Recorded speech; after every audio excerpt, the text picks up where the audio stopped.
அதிமுக கூட்டணியில் பெரம்பூர் சட்டமன்ற தொகுதியில் போட்டியிடும் பாமக வேட்பாளர் திலகபாமா வாக்கு சேகரிப்பில் தீவிரமாக ஈடுபட்டு வருகிறார்.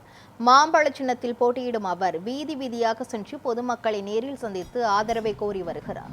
இந்த பிரச்சாரத்தின் போது பெண்கள் மாலை அணிவித்து ஆரத்தி எடுத்தும் பாரம்பரிய முறையில் அவரை வரவேற்றனர்.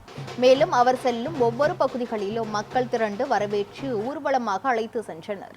இதனால் பெரம்பூர் தொகுதியில் தேர்தல் திருவிழா களை கட்டியுள்ளது. தொடர்ந்து மக்களை நேரில் சந்தித்து அவர்களின் குறைகளை கேட்டு தீர்வளிப்பதாகவும்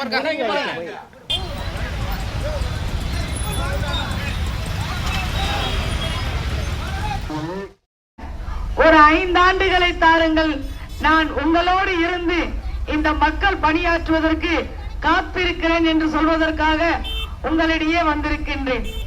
இங்க மழை வெள்ளம் வந்த போது மழையிலாம் வெள்ளம் வரல, மழை பெஞ்சிச்சு. சாக்கடை ஒழுங்கா தூர்வாரப்படாம இருந்தனால அந்த தண்ணி ஊருக்குள்ள வந்துருச்சு. உங்களுக்கு சாப்பாடு, தற்காலிக நிரந்தர அவங்களுக்கான எல்லா உதவிகளையும் அவருக்கு செய்திருக்கணும்.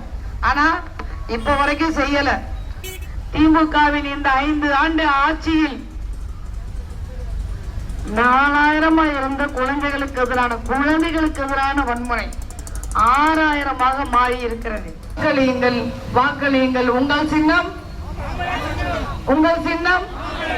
மக்களின் சின்னம், மக்கள் வெற்றி பெற வேண்டிய சின்னம்